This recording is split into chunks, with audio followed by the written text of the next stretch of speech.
आज हम एक ऐसे सफर पर निकलने वाले हैं जो कोई 1000, 2000 नहीं बल्कि करीब 2500 साल पहले शुरू हुआ था। ये सफर है दुख की हकीकत को समझने का और उससे भी आगे ज्ञान तक पहुंचने का। तो चलिए बौद्ध धर्म के उन बुनियादी विचारों में गहराई से उतरते हैं जिन्होंने सच में दुनिया को देखने का एक बिल्कुल नया नजरिया दिया। तो ये सब शुरू कहाँ से होता है? एक बहुत ही सीधे लेकिन गहरे सवाल से। एक ऐसा सवाल जो शायद हम सब ने कभी ना कभी खुद से पूछा ही होगा कि भाई ये दुनिया दुख से भरी क्यों है? जीवन में इतनी तकलीफ क्यों है? और ये बस कोई फिलॉसफी की बात नहीं है, ये वो असलियत है, वो सच्चाई है जो बौद्ध धर्म की बिल्कुल जड़ में है। और जरा सोचिए, बस इसी एक सवाल ने एक राजकुमार सिद्धार्थ गौतम को अंदर तक हिलाकर रख दिया। इतना कि उन्होंने अपना महल, अपना परिवार, सब कुछ, अपनी पूरी शाही जिंदगी सब छोड़ दिया। वो सच की तलाश में एक बिल्कुल ही अलग रास्ते पर निकल पड़े, और यही वो रास्ता था जिसने उन्हें बुद्ध बनाया, यानी वो इंसान जो सचमुच में जाग गया। तो जब उन्हें ज्ञान मिला तो बुद्ध ने कोई जादू या चमत्कार नहीं दिखाया, नहीं। उन्होंने जीवन की जो ये समस्या है ना, उसका एक बहुत ही साफ, बहुत ही लॉजिकल डायग्नोसिस यानी निदान पेश किया। और इसी को हम जानते हैं 4 आर्य सत्य के नाम से। ये ना बहुत ही कमाल का और एकदम सिस्टमैटिक तरीका है। सोच कर देखिए, ये बिल्कुल एक डॉक्टर की तरह है। पहला सच, वो बीमारी को मानता है कि हाँ, जीवन में दुख है। दूसरा सच, वो बीमारी की जड़ तक पहुंचता है कि इसका कारण क्या है। कारण है हमारी कभी ना खत्म होने वाली चाहत, हमारी तृष्णा। तीसरा सच, ये एक उम्मीद है कि अरे वाह, इस बीमारी का इलाज हो सकता है। और चौथा चौथा है वो पूरा प्रिस्क्रिप्शन, वो रास्ता जिस पर चलकर इस दुख को जड़ से मिटाया जा सकता है।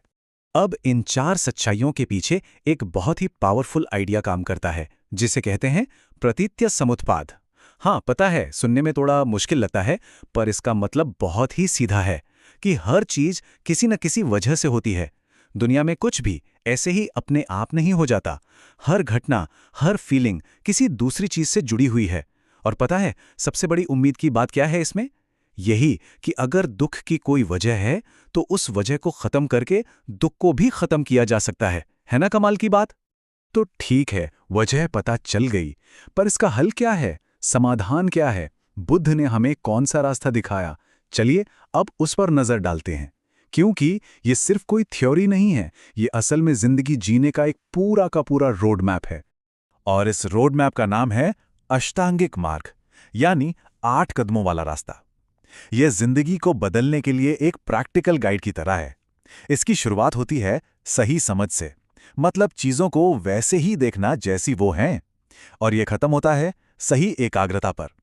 असल में देखें तो यह ज्ञान, अच्छे आचरण और ध्यान का एक बेहतरीन बैलेंस है जो हमारी जिंदगी के हर हिस्से को छूता है। लेकिन देखिए, कोई भी एक शिक्षा क्या हमेशा एक जैसी रह पाती है? नहीं ना। जैसे जैसे वक्त बीता और बुद्ध की बातें पूरे एशिया में फैली, तो जाहिर है लोगों ने उसे अलग अलग तरह से समझा, और इसी से कई अलग अलग रास्ते बन गए।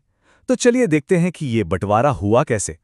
और इस बंटवारे को समझने के लिए ना, नाव वाली मिसाल सबसे अच्छी है। सोचिए, बुद्ध की शिक्षाएं एक नाव की तरह है जो हमें दुख के इस समंदर के पार ले जाती हैं। तो अब सवाल ये उठा कि ये नाव कैसी हो? एक छोटी सी नाव जो बस एक इंसान को पार ले जाए, या फिर एक बहुत बड़ा जहाज हो जिसमें सबके सब एक साथ पार जा सकें? और बस यहीं से 2 मेन ब्रांच बन गई। एक तरफ है थेरवाद, वो छोटी नाव वाला रास्ता जिसका मतलब है बुजुर्गों का मार्ग। यहां मकसद है अपनी व्यक्तिगत मुक्ति, यानी अरहत बनना। ये रास्ता खासकर श्रीलंका और साउथ ईस्ट एशिया में फैला। और दूसरी तरफ है महायान, यानी महान बेड़ा, वो बड़ा जहाज। इसका सपना भी बड़ा है, सिर्फ अपनी नहीं बल्कि हर जीव की मुक्ति। इसका आइडियल है बोधिसत्व, और ये चीन, तिब्बत और जापान जैसे देशों तक पहुंचा।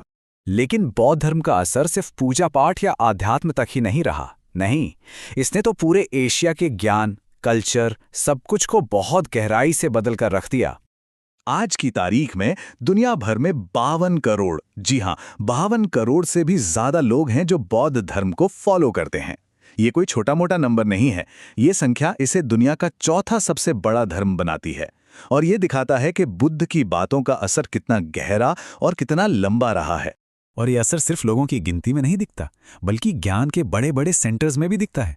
जैसे कि नालंदा, ये जो प्राचीन बौद्ध केंद्र थे ना, ये सिर्फ मंदिर या मठ नहीं थे, ये तो दुनिया की पहली ग्लोबल यूनिवर्सिटीज में से थे। एक ऐसी जगह जहां ज्ञान का कोई दायरा ही नहीं था। आप सोचिए, इन जगहों पे चीन, कोरिया, तिब्बत से स्टूडेंट्स पढ़ने आते थे। और पढ़ाया क्या जाता था? सिर्फ धर्म नहीं, मेडिसिन, एस्ट्रोनॉमी, लॉजिक, सब कुछ। और सबसे मजेदार बात क्या थी? यहां चीजों को रटाया नहीं जाता था। नहीं, यहां तो डिबेट होती थी, बहस होती थी, तर्क वितर्क से चीजों को समझा जाता था।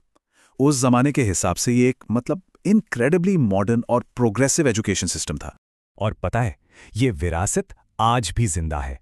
बिल्कुल। आज हम जो माइंडफुलनेस की इतनी बातें करते हैं, ये कॉन्सेप्ट सीधे बौद्ध ध्यान की परंपरा से ही आया है। पूरी दुनिया में लोग आज इसे स्ट्रेस कम करने के लिए, मन की शांति के लिए अपना रहे हैं। और ये इस बात का सबसे बड़ा सबूत है कि ये हजारों साल पुराना ज्ञान आज भी कितना रेलेवेंट और कितना पावरफुल है। तो चलिए, आखिर में हम वापस वहीं आते हैं जहां से शुरू किया था, बुद्ध के अपने शब्दों पर। इतनी सारी शाखाएं, इतनी फिलॉसफी, इतना इतिहास, इन सब के बावजूद बुद्ध की शिक्षा का जो सार है ना, वो बहुत ही सरल और साफ है। ये बस एक ही चीज के बारे में है, दुख को समझना और फिर उससे बाहर निकलने का एक प्रैक्टिकल रास्ता ढूंढना। और ये पूरी बात हमें एक आखिरी सवाल पर लाकर छोड़ देती है। हमारी आज की इस भाग-दौड़ भरी मॉडर्न दुनिया में क्या दुख, उसकी वजह और उसके इलाज के बारे में ये 2500 साल पुराने आइडियाज आज भी हमारे लिए कोई मायने रखते हैं? क्या ये आज भी हमें कोई रास्ता दिखा सकते हैं? शायद। इस सवाल का जवाब हम सबको अपने अंदर ही खोजना होगा।